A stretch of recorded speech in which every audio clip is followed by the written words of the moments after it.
Bon, bah, je vous propose qu'on démarre. Il est 12h50. Donc, bah, merci à tous de vous être rendus disponibles pour ce webinaire.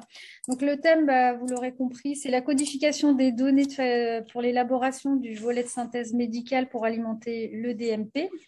Donc, avec le logiciel métier, hein. Donc là, on est sur… Nous sommes sur Medistory, présenté par… Donc moi, je suis Sébastien Ponzio, c'est qu'on sait pas, je ne me suis pas présenté. On se connaît un petit peu par nom. Je suis Sébastien Ponzio, accompagné de Céline Soropidas-Ledouigou qui a besoin aussi d'être présentée, mais qui est un peu plus connue que moi. Et c'est bien normal, je suis arrivé qu'en décembre 2020. Et donc, comme on disait, aujourd'hui, on va assister avec Monsieur Vincent Beneteau qui va nous présenter donc Medistory. Je vous laisse vous présenter, Vincent. Oui, Vincent Beneteau, donc société Olinfo MIV. Nous, on va intervenir sur tous les pays de la Loire, je dirais, au niveau Medistory. Que ce soit en Medistory 3 ou en Medistory 4, sur lequel on va montrer le volet de synthèse aujourd'hui. Eh ben, c'est parfait. Donc, un webinaire qui va se dérouler en 3 temps. Donc, dans un premier temps, je vous partage tout de suite mon écran pour que ce que je dis, vous puissiez le lire aussi, que ce soit quand même plus agréable pour tout le monde. Donc, je pense que tout le monde voit mon écran. N'hésitez pas à nous dire s'il y a un problème. Oui. Ou ne serait-ce même au niveau du son. Superbe. Donc, en 3 temps, présentation du DMP et du volet de synthèse médicale. Dans un second temps, on va voir ensemble pour la présentation de la codification et du VSM. Donc là, ce sera plutôt Monsieur Beneteau qui fera donc la présentation. Et on en profitera pour voir évidemment le VSM est construit, certes, comment on va l'alimenter dans le DMP. Et bien sûr, on finira par un temps d'échange. Ce sera le numéro 3. Pendant la présentation, vos micros seront coupés. Si ce n'est pas le cas, je vous invite à le faire, n'hésitez pas. Et en fin d'échange, en fin de présentation, on fera un temps d'échange justement. Donc, il y aura pas mal de questions, n'hésitez absolument pas. C'est assez nouveau, donc on essaie de construire quelque chose de beau dès le départ. Donc, n'hésitez vraiment pas à intervenir si besoin.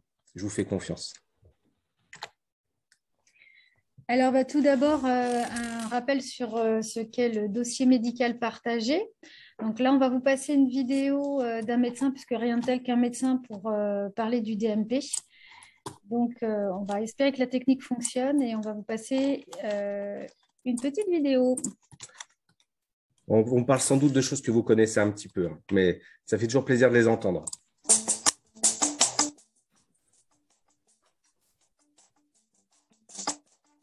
Concrètement, il arrive très souvent que les patients viennent sur leur prescription en cours. Le fait d'avoir un accès au DMP nous permet d'avoir accès à la fois à ses antécédents et à ses pathologies, mais aussi à leur traitement et à leur historique de remboursement, ce qui permet d'éviter des redondances thérapeutiques ou des interactions médicamenteuses qui peuvent être assez fréquentes avec les traitements utilisés en pathologie cardiovasculaire. L'accès au DMP est très simple, elle se fait à travers le logiciel de gestion de patientèle, sécurisé par la carte CPS que tout praticien a à sa disposition pour formater les feuilles de soins électroniques. En une connexion en quelques secondes, on a accès à son DMP. C'est plutôt un vrai gain de temps pour le praticien spécialiste. Le DMP au niveau national va avec son temps. C'est important maintenant dans un monde connecté que l'on ait accès immédiatement aux antécédents exhaustifs d'un patient, à ses traitements. Il faut vivre avec son temps et le DMP, il était temps qu'il arrive. Alors, vous l'aurez compris. Pardon. Alors, excusez-le. La technique, c'est ça qui est bien dans les webinaires en direct, c'est au niveau de la technique. Donc, comme vous l'aurez compris, comme le dit le médecin, c'est le carnet de santé numérique du patient, le dossier médical partagé. Et aujourd'hui, ça répond véritablement à un enjeu de santé publique. L'objectif, c'est de faire en sorte que demain, tout professionnel de santé puisse disposer de bonnes informations au bon moment, et ce, n'importe où. Donc, le DMP, ce qu'on peut en dire, c'est que c'est un outil de coordination essentiel qui permet de partager les données qui sont très importantes pour un suivi efficient du patient. Ça, vous le savez déjà, donc telles que les pathologies, les traitements, les antécédents ou encore les allergies. Évidemment, dès lors que celles-ci seront codifiées et intégrées au dossier médical partagé via le volet de synthèse médicale. Donc, on parle beaucoup de codification. On rentrera un peu plus dans le détail avec M. Beneteau. Donc, comme vous le savez encore, aujourd'hui, les DMP sont ouverts et il est temps de les alimenter. Et oui, parce qu'en 2022, et oui, le grand projet de la feuille de route du numérique en santé, c'est mon espace santé. Je crois qu'on en parle beaucoup et de plus en plus. Et il faut savoir qu'en Loire-Atlantique, nous sommes donc expérimentateurs de mon espace santé dès 2021. Et donc, c'est un espace qui va intégrer le dossier médical partagé, mais dans une version améliorée, ainsi qu'un agenda pour le suivi de la santé du patient, une messagerie sécurisée de santé pour les assurés, qui pourront communiquer avec leurs professionnels de santé. Mais attention, tout sera à la main du professionnel de santé. Hein, on ne va pas ouvrir les tuyaux de communication. Puis un store d'applications. C'est-à-dire, je suis diabétique, et ben, j'aurai des applications qui seront dédiées à mon suivi de diabète. Et donc, ainsi, chaque Français sera acteur donc, de sa santé. Donc aujourd'hui, les médecins généralistes qui sont parmi nous, vous savez exactement que vous avez un rôle très, très important à jouer dans cet espace santé, car vous, dans vos logiciels, vous avez toutes les données essentielles pour alimenter justement le DMP, donc qui va intégrer mon espace santé. On peut dire en quelque sorte que vous, médecins généralistes, vous êtes la pierre angulaire du remplissage de ces DMP avec, encore une fois, le volet de synthèse médicale. Alors, on va se poser la question sur qu'est-ce que le VSM, hein. Pour élaborer un VSM et améliorer la prise en charge et la coordination des soins des patients, il faut impérativement que les données soient codifiées. Ça, on va vous le répéter, hein, codification, codifiée, codification, codifiée. Et en fait, pourquoi? C'est pour être interopérable entre tous les logiciels.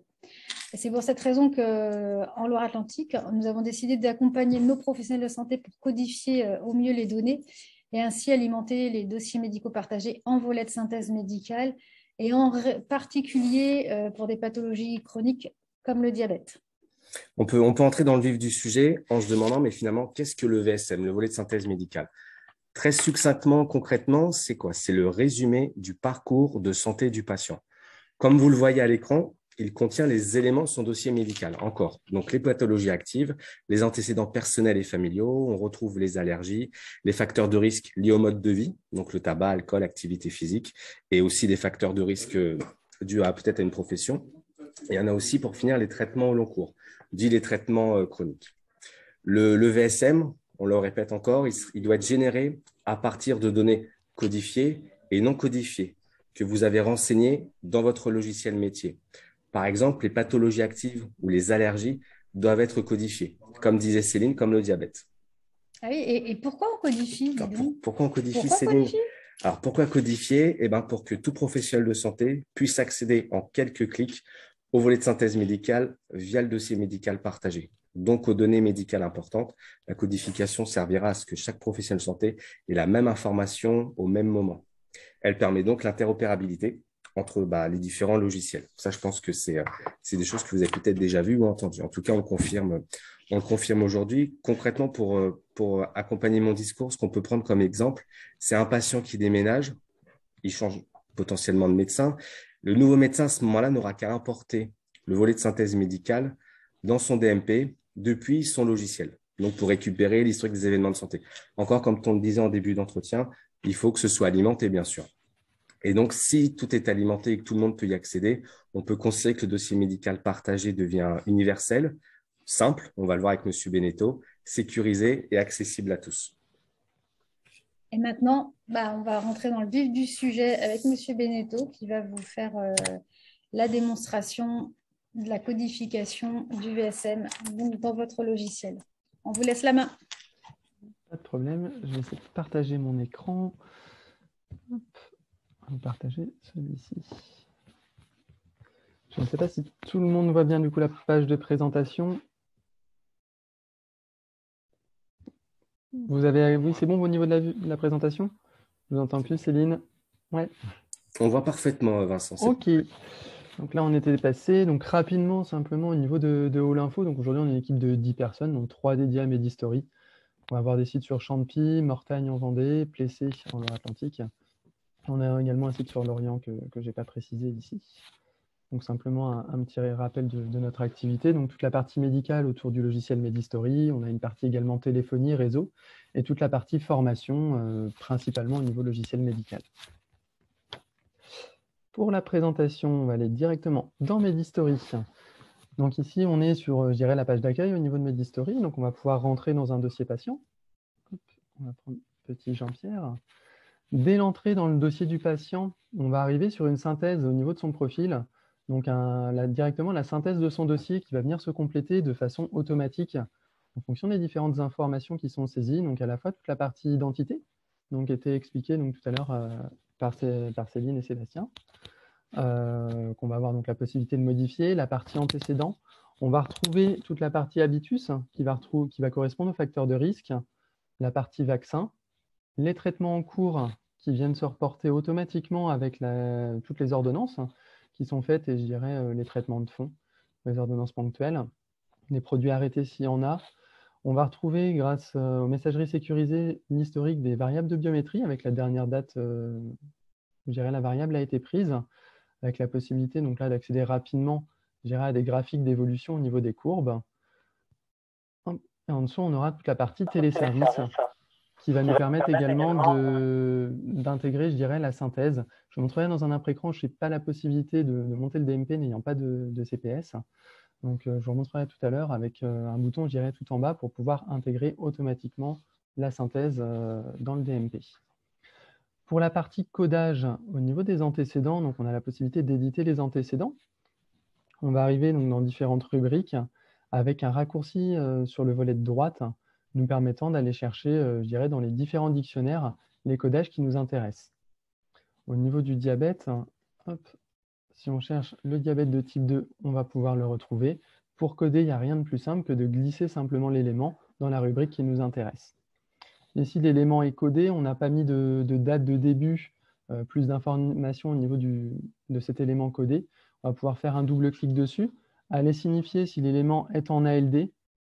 Il suffira de cocher la case. On a également la case signifiant qui nous permet de savoir si l'élément a une importance pour la sécurisation au niveau de l'ordonnance.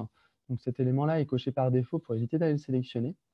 Et en dessous, on a la possibilité de dater les différents éléments. Il suffit de taper la date, l'année de début par exemple, de mettre un tiret. Et ici, on pourra dire que le diabète a commencé à partir de 2004, qu'il a été détecté en 2004. Là, on a donc codé l'élément diabète. On va donc retrouver, comme je l'expliquais, les différents dictionnaires, que ce soit la CINDIS, le LexicIMS, la DRC, que j'ai vu qui étaient conseillés au niveau de l'utilisation pour le codage. Une fois les éléments codés, ça peut être assez fastidieux à retrouver la première fois. On va retrouver énormément d'éléments, par exemple par rapport au diabète. Une fois qu'un élément a été codé une première fois dans un dossier patient, il va automatiquement arriver dans la partie codage favori, donc, qui va apparaître tout en haut, qui nous permettra de réutiliser les éléments d'un dossier patient à l'autre. Quel que soit le dossier, il suffit de le coder une première fois dans un dossier patient et on va le retrouver dans l'ensemble des dossiers. Donc la première fois, il y a un petit travail à faire pour aller trouver les éléments à coder qui vous intéressent. Et derrière, il suffira de glisser et de déposer directement dans les autres dossiers l'élément.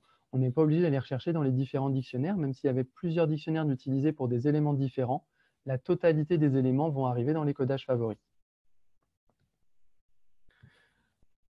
Pour la partie codage, voilà, on va avoir donc toute la partie DMP qui va apparaître sur le volet de gauche au niveau du patient, qui va nous permettre de monter le DMP, vous donner les droits d'accès au niveau du DMP. Alors, je vais rebasculer sur le PowerPoint pour vous montrer. Une fois le DMP monté, donc ici on voit bien qu'on est dans le profil du patient. Tout en bas, comme je le montrais tout à l'heure dans les téléservices, on retrouve le DMP une fois qu'il est monté avec un clic « Déposer la synthèse » qui vous permet directement d'aller déposer la synthèse du dossier du patient dans le DMP. Une fois le clic fait, on va arriver sur ce volet-là, avec automatiquement un titre qui vient avec synthèse du patient, avec un type de document synthèse, la visibilité du document, soit pour les professionnels de santé, soit pour le patient. On peut cocher les deux. Et ensuite, on va retrouver notre synthèse qui est générée automatiquement, comme je l'ai montré dans le dossier, avec la possibilité de cocher ou décocher certains éléments s'il y a certaines informations que vous ne vouliez pas intégrer au niveau du DMP. Et ensuite, il n'y a rien de plus simple, il vous suffit de cliquer sur « Déposer » en bas à droite pour déposer la synthèse. On a également, alors je passe rapidement, ce n'est pas pour la synthèse, mais on a la possibilité de déposer plusieurs documents d'une seule fois. Quand on va être dans l'onglet DMP, on a la case « Déposer plusieurs documents » qui va vous permettre de déposer un ensemble de documents, que ce soit des courriers, des ordonnances, s'il y avait besoin d'en déposer également. C'est exactement de la même façon qu'au niveau de la synthèse du DMP. On va avoir simplement les éléments à cocher pour ceux qu'on souhaite intégrer ou non je dirais dans le DMP. Pour moi, j'avais fait le tour au niveau de l'alimentation du DMP. Et puis au niveau du codage, donc je ne sais pas s'il y avait des questions, ou si Céline, Sébastien, il y avait autre chose à montrer par rapport à ça. Non, pour notre part, c'était assez clair. On a eu l'occasion d'échanger, donc on connaissait un petit peu le principe du volet de synthèse avec l'alimentation, puis la fameuse codification, comme on en entendait beaucoup parler. Non, le webinaire était à destination des invités. Donc, j'ai cru voir que dans les invités, il y avait quelques délégués ou encore des CIS, conseillers informatiques, services d'autres départements, qui pour eux aussi, c'est peut-être nouveau. Donc, je les invite. À poser des questions, ouais. Exactement. Si vous avez des questions. Alors, peut-on voir la consultation du DMP? Non, du coup, j'ai pas d'accès au DMP. N'ayant pas de CPS, je ne vais pas avoir accès après au DMP. Alors, l'ensemble des documents vont apparaître dans l'onglet DMP. D'accord, merci.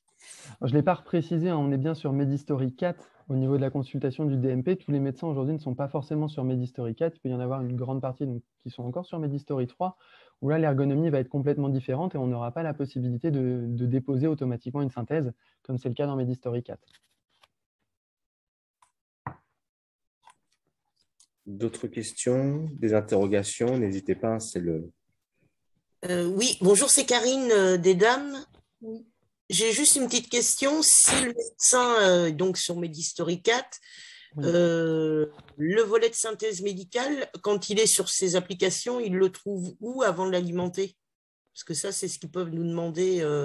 C'est-à-dire, parce que là, en fait, le dossier va se compléter tout seul, en fait, par rapport aux documents qui sont créés dans le dossier, que ce soit pour, je dirais, toute la partie traitement, la partie bio. Après, dès qu'on rentre dans le dossier, on arrive automatiquement sur la synthèse.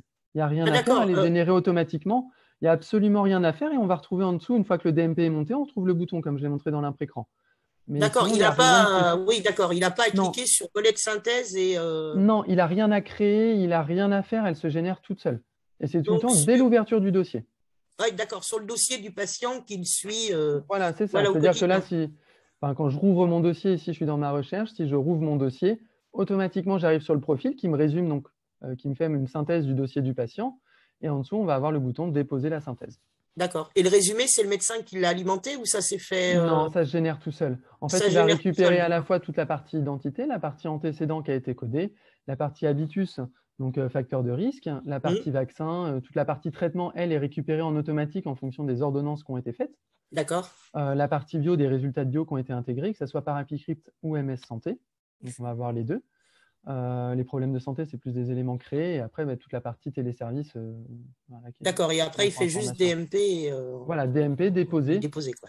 C'est ça. Puis après, il peut enlever des lignes. Il n'est pas obligé de joindre toutes les variables de bio s'il y en a qui n'avaient pas d'intérêt à être jointes. Oui, tout à fait. OK, merci. Ouais, c'est important de voir parce que j'ai cru comprendre que dans quelques semaines, les délégués d'Assurance Maladie, dont Karine fait partie, vont beaucoup intervenir pour cette présentation et ça les rassure un petit peu de voir que ça peut être simple. Et donc, je donne la parole à Nadjet qui lève la main. Oui, bonjour à tous, c'est Nadjet Boutelier, du primaire 49. J'ai juste une petite question. Est-ce que c'est possible d'aller plus loin? Par exemple, dans votre exemple, vous avez donné le diabète de type 2. Est-ce que c'est possible d'aller un peu plus loin? C'est juste pour le visuel, j'imagine que c'est possible. Dites-moi. On puisse voir. Merci. C'est-à-dire que qu'est-ce que vous voulez que je montre exactement? Ou est-ce que vous avez un type 2 avec une complication rénale, par exemple? Donc, ce sera plutôt au niveau de la SIM10. Oui. Je ne sais pas si vous êtes. SIM10 et ISP 2. Donc après, je vais avoir. Je ne sais pas comment vous allez le coder par contre. Avec complications. Ouais. Complications rénales, qui était en première ligne. Ouais. Avec complications rénales, donc on va retrouver l'élément ici.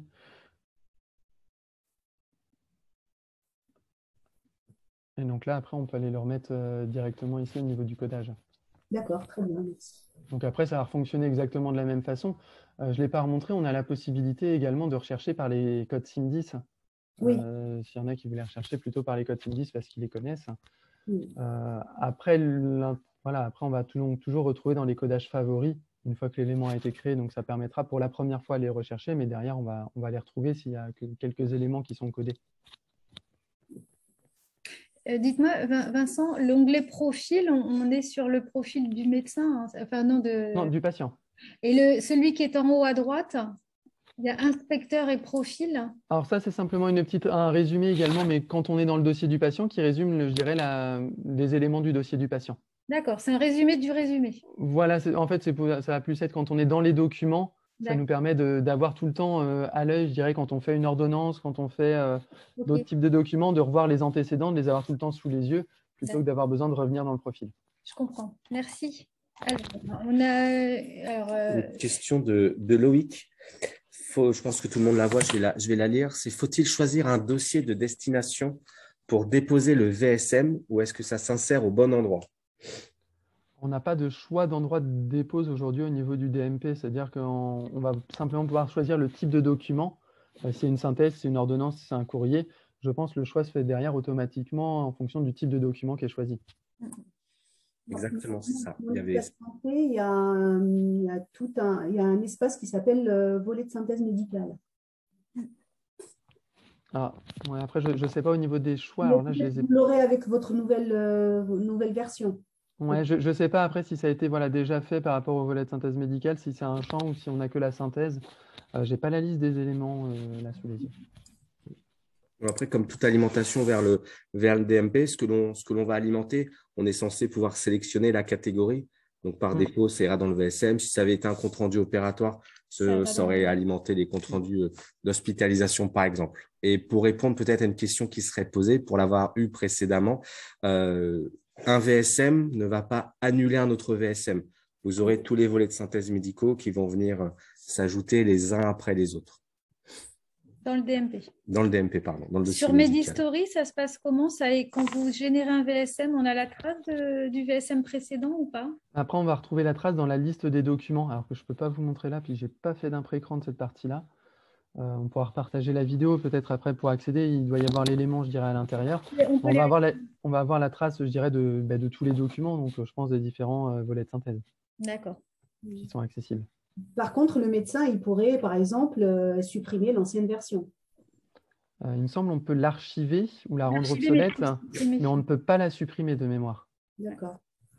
Ça, c'est comme dans le DMP. Pour les logiciels, c'est comme pour le DMP. En fait, il faut toujours garder une trace de ce qui a été fait. Pour moi, c'est impossible de le supprimer. Je pense qu'on peut simplement le rendre obsolète ou l'archiver. Vous avez d'autres questions? Faire une mise à jour tous les ans, normalement. Hein. Je ne dis pas que c'est automatique, mais tous les ans, il faut refaire un peu le point, je dirais, sur le VSM. S'il n'y a pas de changement, on le laisse comme ça. S'il y a un changement au niveau de l'évolution de la pathologie du patient, on met à jour.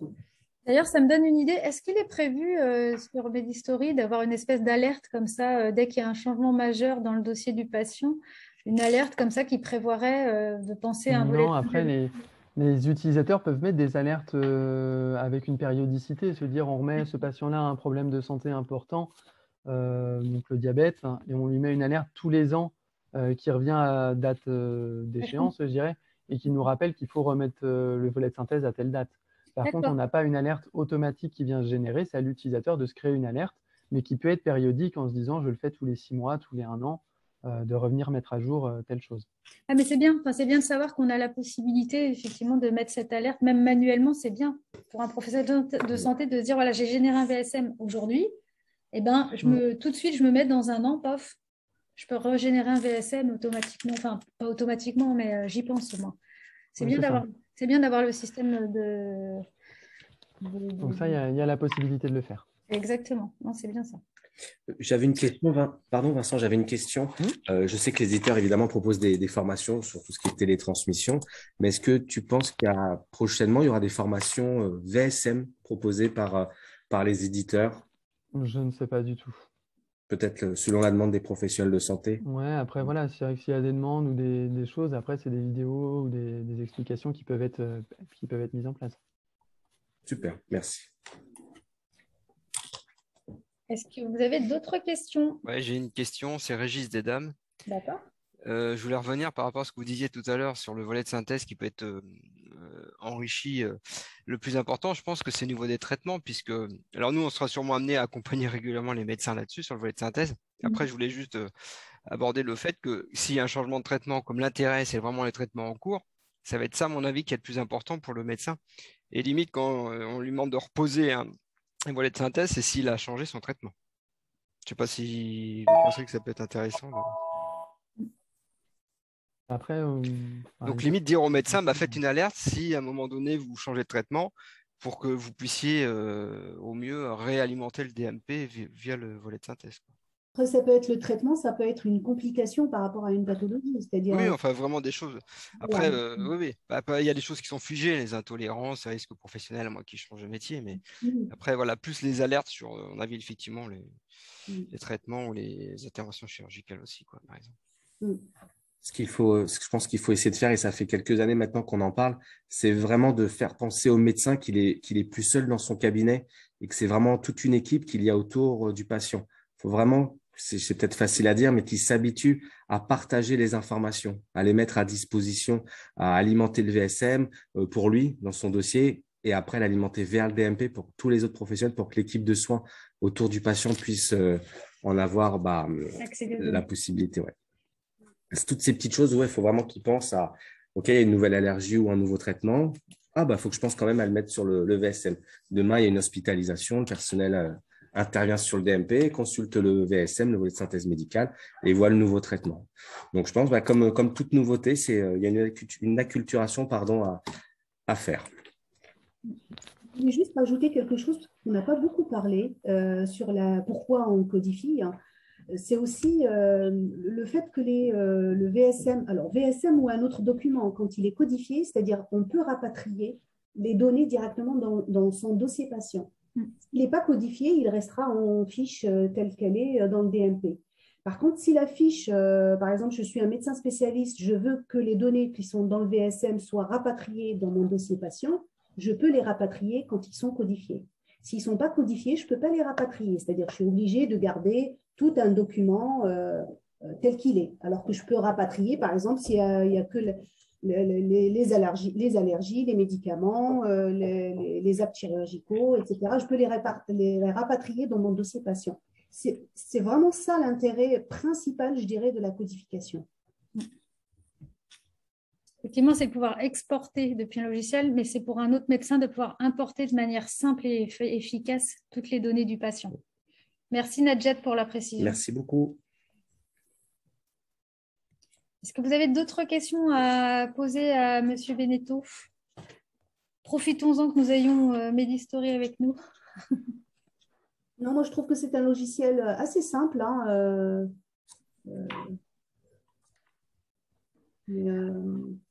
Nous, on l'a testé avec un médecin et sincèrement, c'est assez simple. Monsieur Beneteau est content? Oui, non, mais c'est toujours bien quand c'est simple et facile et compréhensible, je dirais. Nous avons Louis qui pose la question, ce n'est pas un fichier PDF alors qui est déposé? Dans le DMP, c'est-à-dire ce que ça génère quand le VSM part de Medistory, il arrive comment derrière dans le DMP si ce n'est pas un PDF? Je ne sais pas vous dire comment il est analysé derrière. Ouais. Nous, au niveau des choix, du coup, on l'a vu, c'est des clics. Par contre, je ne sais pas le format, je pense que c'est quand même un PDF qui est généré derrière en fonction des éléments qui sont cochés. Ah oui. Moi, je veux juste insister avec le financement et la labellisation des logiciels, ils sont obligés d'être structurés derrière. C'est une obligation. C'est-à-dire, courant de l'année, d'ici la fin 2022, tous les logiciels doivent être labellisés. Et pour qu'ils soient labellisés, il faut que les données soient structurées en CRV2, je ne me rappelle plus très bien du code qu'on dit. Mais c'est une obligation. Donc, même si aujourd'hui, ils sont en format PDF, pas pour tous d'ailleurs, pas pour tous les logiciels. Les logiciels qu'on a eu comme exemple récemment, ils sont structurés. Ça, je me suis même assurée. Même si c'est à la tête d'un PDF, c'est de la structure. À la tête d'un PDF, effectivement. C'est un visuel, ça. C'est ce qu'on voit. Mais ça ne veut pas dire derrière, il n'est pas structuré. Exactement.